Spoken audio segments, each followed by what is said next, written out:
ನಮಸ್ಕಾರ ಸ್ನೇಹಿತರೆ. ಕರ್ನಾಟಕದಲ್ಲಿ 2ನೇ ಹಂತದ ಮತದಾನ ನಾಳೆ ನಡೆಯುತ್ತೆ, 7ನೇ ತಾರೀಕು. ಎಲ್ಲಾ ಪಕ್ಷಗಳು ಬಿಜೆಪಿ, ಜೆಡಿಎಸ್ ಮತ್ತು ಕಾಂಗ್ರೆಸ್ ಮೂರು ಭರಪೂರವಾಗಿ ಪ್ರಚಾರ ಮಾಡ್ತಾ ಇದ್ದಾರೆ. ಉತ್ತರ ಕರ್ನಾಟಕ ಭಾಗದ 14 ಕ್ಷೇತ್ರಗಳಲ್ಲಿ, ದಕ್ಷಿಣ ಕರ್ನಾಟಕದ 14 ಲೋಕಸಭಾ ಕ್ಷೇತ್ರಗಳ ಅಭ್ಯರ್ಥಿಗಳ ಭವಿಷ್ಯ ಈಗಾಗಲೇ ಮತಪೆಟ್ಟಿಗೆಯಲ್ಲಿ ಭದ್ರವಾಗಿದೆ. ನಾಳೆ ಚುನಾವಣೆ ನಡೆಯಲಿರ್ತಕ್ಕಂತ 14 ಲೋಕಸಭಾ ಕ್ಷೇತ್ರಗಳಲ್ಲಿ ಯಾವ ಪಕ್ಷದ ಅಭ್ಯರ್ಥಿಗಳು ಗೆಲ್ಲಬಹುದು, ಯಾರು ಸೋಲ್ಬಹುದು ಅನ್ನೋ ಚರ್ಚೆಗಳು ಬಹಳ ತುರುಸಿನಿಂದನೇ ನಡೀತಾ ಇದೆ. ಕಳೆದ ಬಾರಿ 25 ಕ್ಷೇತ್ರಗಳಲ್ಲಿ ಬಿಜೆಪಿ ಗೆದ್ದು ಬೀಗಿತ್ತು. ಉತ್ತರ ಕರ್ನಾಟಕದಲ್ಲಿ ಬರ್ತಕ್ಕಂತ ಎಲ್ಲ 14 ಕ್ಷೇತ್ರಗಳಲ್ಲೂ ಕಳೆದ ಬಾರಿ ಬಿಜೆಪಿ ಗೆದ್ದಿತ್ತು. ಆದ್ರೆ ಈ ಬಾರಿ ಬಿಜೆಪಿಯ ಹಾದಿ ಹೂವಿನ ಹಾದಿ ಅಲ್ಲ, ಅದು ಮುಳ್ಳಾಗಿ ಪರಿವರ್ತನೆಯಾಗಿದೆ. ಅಂದ್ರೆ ಸ್ಪಷ್ಟ 14 ಕ್ಷೇತ್ರಗಳಲ್ಲಿ ಬಿಜೆಪಿ ಈ ಬಾರಿ ಕಳೆದುಕೊಳ್ಳಲಿರುವ ಕ್ಷೇತ್ರಗಳು ಯಾವುವು? ಕಾಂಗ್ರೆಸ್ ಆ 14 ಕ್ಷೇತ್ರಗಳಲ್ಲಿ ಎಷ್ಟು ಕ್ಷೇತ್ರಗಳನ್ನು ಗೆಲ್ಲಬಹುದು? ಸುಮಾರು 5ರಿಂದ 6 ಕ್ಷೇತ್ರಗಳನ್ನು ಕಾಂಗ್ರೆಸ್ ಅನಾಯಾಸವಾಗಿ ತನ್ನ ತೆಕ್ಕೆಗೆ ತೆಗೆದುಕೊಳ್ಳಲಿದೆ ಈ 14 ಉತ್ತರ ಕರ್ನಾಟಕದ ಕ್ಷೇತ್ರಗಳಲ್ಲಿ ಅಂತ ಹೇಳಲಾಗ್ತಾ ಇದೆ. ಇದರ ಬಗ್ಗೆ ಕಂಪ್ಲೀಟ್ ಡೀಟೇಲ್ಸ್ ಕೊಡ್ತೀನಿ. ದಯಮಾಡಿ ನಮ್ಮ ಚಾನಲ್ ನ ಸಬ್ಸ್ಕ್ರೈಬ್ ಮಾಡಿ, ವಿಡಿಯೋನ ಲೈಕ್ ಮಾಡಿ, ಶೇರ್ ಮಾಡಿ. ಸ್ನೇಹಿತರೆ, ಈ 5ರಿಂದ 6 ಲೋಕಸಭಾ ಕ್ಷೇತ್ರಗಳಲ್ಲಿ ಕಾಂಗ್ರೆಸ್ 100% ಗೆಲ್ಲುತ್ತೆ ಅಂತ ಹೇಳೋದು ಸಾಧ್ಯ ಇಲ್ಲ. ಆದರೆ ಬಿಜೆಪಿ ಮತ್ತು ಜೆಡಿಎಸ್ ಮೈತ್ರಿಗಿಂತ ಒಂದು ಕೈ ಈ ಕ್ಷಣಕ್ಕೆ ಮೇಲಿದೆ, ಮುಂದಿದೆ ಅಂತ ಯಾವುದೇ ಅಡೆತಡೆ ಇಲ್ಲದೆ ಹೇಳ್ಬಹುದು. ಪ್ರಪ್ರಥಮವಾಗಿ ಗುಲ್ಬರ್ಗ ಲೋಕಸಭಾ ಕ್ಷೇತ್ರ, ಇದು ಮೀಸಲು ಕ್ಷೇತ್ರ, ಎಸ್ಸಿಗೆ ಮೀಸಲಾಗಿರ್ತಕ್ಕಂಥದ್ದು. ಈ ಕ್ಷೇತ್ರದಲ್ಲಿ ಕಾಂಗ್ರೆಸ್ ಪಕ್ಷದಿಂದ ರಾಧಾಕೃಷ್ಣ ದೊಡ್ಡಮನಿಯವರು ಕಣಕ್ಕಿಳಿದಿದ್ದಾರೆ. ಬಿಜೆಪಿ ಪಕ್ಷದಿಂದ ಉಮೇಶ್ ಜಾಧವ್ ಅವರು ಕಣಕ್ಕಿಳಿದಿದ್ದಾರೆ. ಸ್ನೇಹಿತರೆ, ಕಳೆದ ಬಾರಿ 2019ರ ಚುನಾವಣೆಯಲ್ಲಿ ಸೋಲಿಲ್ಲದ ಸರದಾರ ಅಂತಾನೆ ಖ್ಯಾತಿ ಪಡೆದಿರ್ತಕ್ಕಂತಹ ಹಾಲಿ ಎಐಸಿಸಿಯ ಅಧ್ಯಕ್ಷರಾಗಿರುವ ಮಲ್ಲಿಕಾರ್ಜುನ ಖರ್ಗೆ ಅವರನ್ನು ಸೋಲಿಸಿದಂತಹ ಖ್ಯಾತಿ ಉಮೇಶ್ ಜಾಧವ್ ಅವರಿಗೆ ಸಲ್ಲುತ್ತೆ. ಯಾರು ಊಹಿಸದಂತ ಫಲಿತಾಂಶ ಕಳೆದ ಬಾರಿ ಗುಲ್ಬರ್ಗಾ ಕ್ಷೇತ್ರದಲ್ಲಿ ಸಿಕ್ಕಿತ್ತು. ಅಭೂತಪೂರ್ವ ಜಯನ ಬಿಜೆಪಿ ಪಕ್ಷ ಈ ಕ್ಷೇತ್ರದಲ್ಲಿ ದಾಖಲಿಸಿತ್ತು. ಪ್ರಥಮ ಬಾರಿಗೆ ಸೋಲಿಲ್ಲದ ಸರದಾರ ಅಂತ ಖ್ಯಾತಿ ಪಡೆದಿದ್ದಂತಹ ಮಲ್ಲಿಕಾರ್ಜುನ ಖರ್ಗೆ ಅವರು ಸೋತು ಸುಣ್ಣವಾಗಿ ಹೋಗಿದ್ರು. ಈ ಬಾರಿ ಖರ್ಗೆ ಅವರು ತಮ್ಮ ಅಳಿಯ ರಾಧಾಕೃಷ್ಣ ದೊಡ್ಡಮನಿ ಅವರನ್ನು ಈ ಕ್ಷೇತ್ರದಿಂದ ಕಣಕ್ಕಿಳಿಸಿದ್ದಾರೆ. ಮತ್ತೆ ಖರ್ಗೆ ಅವರು ಹಿಂಬಾಗಿಲ ಮೂಲಕ, ಅಂದ್ರೆ ರಾಜ್ಯಸಭೆಗೆ ಪ್ರವೇಶ ಮಾಡುವ ಮೂಲಕ ಸಂಸತ್ತನ್ನು ಮತ್ತೆ ಪ್ರವೇಶಿಸೋ ನಿರ್ಧಾರ ತೆಗೆದುಕೊಂಡಿದ್ದಾರೆ.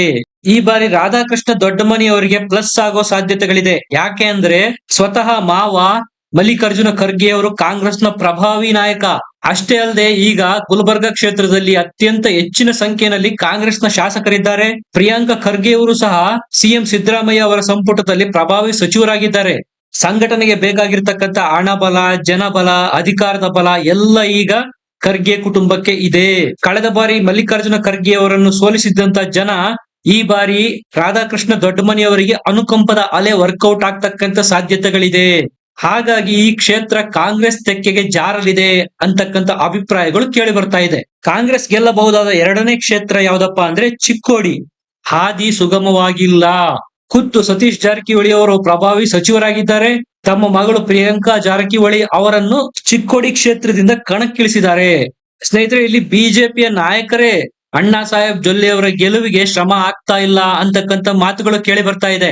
ಅಥಣಿಯ ಮಾಜಿ ಶಾಸಕರಾಗಿರ್ತಕ್ಕಂಥ ಮಹೇಶ್ ಕುಮಟಳ್ಳಿ ಇವರು ರಮೇಶ್ ಜಾರಕಿಹೊಳಿ ಅವರ ಬಣದಲ್ಲಿ ಗುರುತಿಸಿಕೊಂಡಿರೋರು. ರಮೇಶ್ ಜಾರಕಿಹೊಳಿ ಅವರು ಈಗ ಇಂಡೈರೆಕ್ಟ್ ಆಗಿ ಪ್ರಿಯಾಂಕಾ ಜಾರಕಿಹೊಳಿ ಅವರಿಗೆ ಸಪೋರ್ಟ್ ಮಾಡ್ತಾ ಇದ್ದಾರೆ. ಹಾಗಾಗಿ ಕುಮಟಳ್ಳಿ ಅವರು ಸಹ ಪ್ರಿಯಾಂಕಾ ಜಾರಕಿಹೊಳಿ ಅವರ ಪರವಾಗಿ ಬ್ಯಾಟಿಂಗ್ ಮಾಡ್ತಾ ಇದ್ದಾರೆ. ಕಾಗವಾಡದ ಶ್ರೀಮಂತ್ ಪಾಟೀಲ್ ಅವರು ಸಹ ರಮೇಶ್ ಜಾರಕಿಹೊಳಿ ಅವರ ಬಣದವರು. ಇವರು ಸಹ ಪ್ರಿಯಾಂಕಾ ಜಾರಕಿಹೊಳಿ ಅವರ ಗೆಲುವಿಗೆ ಸಹಕಾರ ನೀಡ್ತಾ ಇದ್ದಾರೆ ಅನ್ನೋ ಮಾತುಗಳು ಕೇಳಿ ಬರ್ತಾ ಇದೆ. ರಮೇಶ್ ಜಾರಕಿಹೊಳಿ ಮತ್ತು ಬಾಲಚಂದ್ರ ಜಾರಕಿಹೊಳಿ ಅವರು ಸಹ ಈ ಬಾರಿ ತಮ್ಮ ಕುಟುಂಬದ ಕುಡಿ ಪ್ರಿಯಾಂಕಾ ಜಾರಕಿಹೊಳಿ ಅವರನ್ನು ಚಿಕ್ಕೋಡಿ ಕ್ಷೇತ್ರದಿಂದ ಗೆಲ್ಲಿಸಲೇಬೇಕು ಅನ್ನುವಂತಹ ಟಾಸ್ಕ್ ಅನ್ನು ಕೈಗೆತ್ತಿಕೊಂಡಿದ್ದಾರೆ ಅಂತ ಹೇಳಲಾಗ್ತಾ ಇದೆ. ಬಿಜೆಪಿನಲ್ಲಿದ್ರೂ ಸಹ ಇವರು ಕಾಂಗ್ರೆಸ್ನ ಅಭ್ಯರ್ಥಿಯ ಗೆಲುವಿಗೆ ಕಾರಣರಾಗ್ತಾರೆ ಅಂತ ಹೇಳಲಾಗ್ತಾ ಇದೆ. ಈ ಎಲ್ಲ ಕಾರಣಗಳಿಂದಾಗಿ ಚಿಕ್ಕೋಡಿ ಕ್ಷೇತ್ರ ಈ ಬಾರಿ ಕಾಂಗ್ರೆಸ್ ಪಾಲಾಗಲಿದೆ ಅನ್ನೋ ಗುಸುಗುಸು ಈ ಕ್ಷೇತ್ರದಲ್ಲಿ ಇದೆ. ಟಿಕೆಟ್ ನಿಂದ ವಂಚಿತರಾಗಿರ್ತಕ್ಕಂಥ ಕತ್ತಿ ಕೂಡ ಹಿಂಬಾಗಿಲ ಮೂಲಕ ಕಾಂಗ್ರೆಸ್ ಅಭ್ಯರ್ಥಿ ಗೆಲುವಿಗೆ ಶ್ರಮಿಸ್ತಾ ಇದ್ದಾರೆ ಅನ್ನೋ ಮಾತುಗಳು ಸಹ ಇದೆ. ಈ ಎಲ್ಲ ಒಳೇಟುಗಳನ್ನು ಸಹಿಸಿಕೊಂಡು ಇಲ್ಲಿ ಬಿಜೆಪಿ ಗೆಲ್ಲೋದು ಬಹಳ ಕಷ್ಟ ಅಂತ ಹೇಳಲಾಗ್ತಾ ಇದೆ. ಕೊಪ್ಪಳ ಲೋಕಸಭಾ ಕ್ಷೇತ್ರ, ಇದು ಸಹ ಈ ಬಾರಿ ಕಾಂಗ್ರೆಸ್ಗೆ ಒಲಿಯುತ್ತೆ ಅನ್ನೋ ಚರ್ಚೆಗಳು ನಡೀತಾ ಇದೆ. ಇಲ್ಲಿ ಅಹಿಂದ ವೋಟ್ ಬ್ಯಾಂಕ್ ಜಾಸ್ತಿ ಇದೆ. ಬಿಜೆಪಿಯವರು ಈ ಬಾರಿ ಇಲ್ಲಿ ಕರಡಿ ಸಂಗಣ್ಣ ಅವರಿಗೆ ಟಿಕೆಟ್ ನ ನಿರಾಕರಿಸಿದ್ರು. ಬಸವರಾಜ್ ಕ್ಯಾವಟೂರ್ ಅವರಿಗೆ ಟಿಕೆಟ್ ನ ಕೊಟ್ಟಿದ್ರು. ಆದ್ರೆ ಬಿಜೆಪಿ ಅವರು ಕರಡಿ ಸಂಗಣ್ಣರ ಮನವೊಲಿಸುವಲ್ಲಿ ವಿಫಲರಾದ್ರು. ಕಡೆಗಳಿಗೆಯಲ್ಲಿ ಕರಡಿ ಸಂಗಣ್ಣ ಅವರು ಬಂಡೆದ್ದು ಕಾಂಗ್ರೆಸ್ ಪಕ್ಷನ ಸೇರಿದ್ದಾರೆ. ಕಾಂಗ್ರೆಸ್ನವರು ತಮ್ಮ ಟಿಕೆಟ್ ಅನ್ನು ರಾಜಶೇಖರ್ ಹಿಟ್ನಾಳ್ ಅವರಿಗೆ ಕೊಟ್ಟಿದ್ದಾರೆ. ಇವರು ಕುರುಬ ಸಮುದಾಯಕ್ಕೆ ಸೇರ್ತಾರೆ. ಆ ಕಡೆ ಕರಡಿ ಸಂಗಣ್ಣ ಅವರಿಂದ ಆಗಿರ್ತಕ್ಕಂಥ ಲಾಸ್ ಅನ್ನು ಬಿಜೆಪಿ ತುಂಬಿಸಿಕೊಳ್ಳೋದಿಕ್ಕೆ ಜನಾರ್ದನ್ ರೆಡ್ಡಿ ಅವರನ್ನು ವಾಪಸ್ಸು ಪಕ್ಷಕ್ಕೆ ಕರೆತಂದಿದೆ. ಜನಾರ್ದನ್ ರೆಡ್ಡಿ ಅವರಂತೂ ತಮ್ಮ ಸುತ್ತಮುತ್ತಲಿನ ಕ್ಷೇತ್ರಗಳಲ್ಲಿ ಭರ್ಜರಿ ಮತಬೇಟೆ ಮಾಡ್ತಾ ಇದ್ದಾರೆ. ಹಾಗಿದ್ದಾಗ್ಲೂ ಸಹ ಈ ಕ್ಷೇತ್ರದಲ್ಲಿ ಬಿಜೆಪಿಗೆ ಸುಲಭ ಇಲ್ಲ. ಸ್ನೇಹಿತರೆ, ಖುದ್ದು ಸಿದ್ದರಾಮಯ್ಯ ಅವರು ಅಹಿಂದ ವೋಟ್ಗಳಿಂದ ಅಧಿಕಾರಕ್ಕೆ ಬಂದಿರೋರು. ಕೊಪ್ಪಳದಲ್ಲಿ ಇರ್ತಕ್ಕಂಥ ಅತ್ಯಧಿಕ ವೋಟ್ಗಳು ಅಹಿಂದಕ್ಕೆ ಸೇರಿದಾವೆ. ಇದು ಕಾಂಗ್ರೆಸ್ಸಿಗರಿಗೆ ನಾವು ಈ ಬಾರಿ ಈ ಕ್ಷೇತ್ರದಲ್ಲಿ ಗೆಲ್ತೇವೆ ಅನ್ನೋದಕ್ಕೆ ಆಶಾಭಾವನೆ ಮೂಡಿಸಿರ್ತಕ್ಕಂತ ಕಾರಣ. ಇನ್ನು ಮುಂದಿನ ಕ್ಷೇತ್ರ ಬೀದರ್. ಈ ಕ್ಷೇತ್ರ ಸಹ ಕಾಂಗ್ರೆಸ್ಗೆ ಒಲಿಯಬಹುದಾದ ಸಾಧ್ಯತೆಗಳಿದಾವೆ. ಯಾವುದೇ ಕಾರಣಕ್ಕೂ ಭಗವಂತ್ ಖೂಬ್ ಅವರಿಗೆ ಟಿಕೆಟ್ ಕೊಡಬಾರದು ಅಂತೇಳಿ ಬಿಜೆಪಿಯ ಶಾಸಕರುಗಳೇ ಹೈಕಮಾಂಡ್ಗೆ ಮನವಿ ಮಾಡಿದ್ರು. ಅದರಲ್ಲೂ ಪ್ರಭು ಚವ್ಹಾಣ್ ಅವರಂತೂ ಬಿಜೆಪಿಯ ರಾಜ್ಯಾಧ್ಯಕ್ಷ ವಿಜೇಂದ್ರ ಅವರಿಗೆ ಕಾಲಿಗೆ ಬೀಳುವ ಮೂಲಕ ದಯಮಾಡಿ ಈ ಬಾರಿ ಟಿಕೆಟ್ ಅನ್ನು ಭಗವಂತ್ ಖೂಬ್ ಅವರಿಗೆ ಕೊಡಬೇಡಿ, ಅವ್ರು ಗೆಲ್ಲಲ್ಲ ಅಂತ ಬಹಿರಂಗವಾಗಿ ಮನವಿ ಮಾಡಿದ್ರು ಸಹ. ಆ ಕಡೆ ಕಾಂಗ್ರೆಸ್ನವರು ಹಾಲಿ ಸಚಿವ ಈಶ್ವರ್ ಖಂಡ್ರೆ ಅವರ ಪುತ್ರ ಸಾಗರ್ ಖಂಡ್ರೆ ಅವರಿಗೆ ಟಿಕೆಟ್ ಕೊಟ್ಟಿದ್ದಾರೆ. ಸ್ನೇಹಿತರೆ, ಇಲ್ಲಿಯ ಶಾಸಕರೇ ಆರೋಪ ಮಾಡುವಂತೆ ಭಗವಂತ್ ಖೂಬ್ ಅವರಿಗೆ ಸಿಕ್ಕಾಪಟ್ಟೆ ಅಹಂಕಾರ ಇದೆ, ದರ್ಪ ಇದೆ, ಶಾಸಕರ ಮಾತುಗಳನ್ನ ಅವರು ಕೇಳೋದಿಲ್ಲ ಅನ್ನೋ ಆರೋಪಗಳಿದೆ ಅವರ ಮೇಲೆ. ಭಗವಂತ್ ಖೂಬ್ ಅವರ ಆಪ್ತರೇ ಈಗ ಬಿಜೆಪಿ ಬಿಟ್ಟು ಕಾಂಗ್ರೆಸ್ ಸೇರಿದ್ದಾರೆ. ಬಿಜೆಪಿಯ ಒಬಿಸಿ ಮೋರ್ಚಾದ ರಾಜ್ಯ ಉಪಾಧ್ಯಕ್ಷರೇ ಬಿಜೆಪಿಗೆ ರಾಜೀನಾಮೆ ಕೊಟ್ಟು ಕಾಂಗ್ರೆಸ್ ಸೇರಿದ್ದಾರೆ. ಆ ಕಡೆ ಈಶ್ವರ್ ಖಂಡ್ರೆ ಅವರಿಗೆ ಅಧಿಕಾರದ ಬಲ, ಹಣ ಬಲ ಎಲ್ಲವೂ ಇದೆ. ಹೀಗಾಗಿ ಈ ಕ್ಷೇತ್ರದಲ್ಲಿ ಗೆಲುವಿನ ಲೆಕ್ಕಾಚಾರ ಈ ಬಾರಿ ಕಾಂಗ್ರೆಸ್ ಪಾಲಾಗಲಿದೆ ಅನ್ನೋ ಮಾತುಗಳು ಕೇಳಿ ಬರ್ತಾ ಇದೆ. ಸ್ನೇಹಿತರೆ, ಕಾಂಗ್ರೆಸ್ ಗೆಲ್ಲಬಹುದಾದ ಮತ್ತೊಂದು ಕ್ಷೇತ್ರ ಯಾವ್ದಪ್ಪ ಅಂದ್ರೆ ಅದು ರಾಯಚೂರು. ಇಲ್ಲಿ ಬಿಜೆಪಿಯಿಂದ ರಾಜಾ ಅಮರೇಶ್ವರ್ ನಾಯಕ್ ಅವರು ಸ್ಪರ್ಧೆ ಮಾಡಿದ್ರೆ, ಕಾಂಗ್ರೆಸ್ ನಿಂದ ಮಾಜಿ IAS ಅಧಿಕಾರಿ ಕುಮಾರ್ ನಾಯಕ್ ಅವರು ಸ್ಪರ್ಧೆ ಮಾಡಿದ್ದಾರೆ. PV ನಾಯಕ್ ಅವರು ಒಳಪೆಟ್ಟು ಕೊಡ್ತಕ್ಕಂತ ಎಲ್ಲಾ ಸಾಧ್ಯತೆಗಳು ಇದಾವೆ. ಅವರು ಸಹ ಬಿಜೆಪಿಯ ಟಿಕೆಟ್ ಆಕಾಂಕ್ಷಿಯಾಗಿದ್ರು, ಟಿಕೆಟ್ ಮಿಸ್ ಆಗಿತ್ತು. ಸ್ನೇಹಿತರೆ, ಕಾಂಗ್ರೆಸ್ ಗೆಲ್ಲಬಹುದಾದ ಮತ್ತೊಂದು ಕ್ಷೇತ್ರ ಯಾವ್ದಪ್ಪ ಅಂದ್ರೆ ಮಧ್ಯ ಕರ್ನಾಟಕದಲ್ಲಿ ದಾವಣಗೆರೆ. ಸತತವಾಗಿ ಈ ಕ್ಷೇತ್ರ ಬಿಜೆಪಿಯ ಪಾಲಾಗ್ತಾನೆ ಬಂದಿದೆ. ಮೊದಲು GM ಮಲ್ಲಿಕಾರ್ಜುನ್ ಅವರು ಈ ಕ್ಷೇತ್ರದಿಂದ ಆಯ್ಕೆಯಾಗ್ತಾ ಬಂದಿದ್ರು. ಅವರ ನಿಧನದ ನಂತರ ಅವರ ಪುತ್ರ GM ಸಿದ್ದೇಶ್ವರ್ ಅವರು ಸತತವಾಗಿ ಈ ಕ್ಷೇತ್ರದಿಂದ MP ಆಗ್ತಾ ಬಂದಿದ್ದಾರೆ. ಈ ಬಾರಿ ಆಂಟಿ ಇನ್ಕಂಬೆನ್ಸಿಯನ್ನು ತಡೆಯೋದಕ್ಕೋಸ್ಕರ ಬಿಜೆಪಿಯವರು ಈ ಕ್ಷೇತ್ರದಿಂದ ಟಿಕೆಟ್ ನ GM ಸಿದ್ದೇಶ್ವರ್ ಅವರ ಬದಲಾಗಿ ಅವರ ಪತ್ನಿ ಗಾಯತ್ರಿ ಸಿದ್ದೇಶ್ವರ್ ಅವರಿಗೆ ಕೊಟ್ಟಿದ್ರು. ಕಾಂಗ್ರೆಸ್ನವರು ಸಹ ಈ ಕ್ಷೇತ್ರದಲ್ಲಿ ಮಹಿಳಾ ಅಸ್ತ್ರ ಪ್ರಯೋಗ ಮಾಡಿದ್ದಾರೆ. ಈ ಬಾರಿ MP ಕ್ಷೇತ್ರದ ಟಿಕೆಟ್ ನ ಕಾಂಗ್ರೆಸ್ ನಿಂದ ಹಾಲಿ ಸಚಿವ ಮಲ್ಲಿಕಾರ್ಜುನ್ ಅವರ ಪತ್ನಿ ಪ್ರಭಾ ಮಲ್ಲಿಕಾರ್ಜುನ್ ಅವರಿಗೆ ಕೊಟ್ಟಿದ್ದಾರೆ.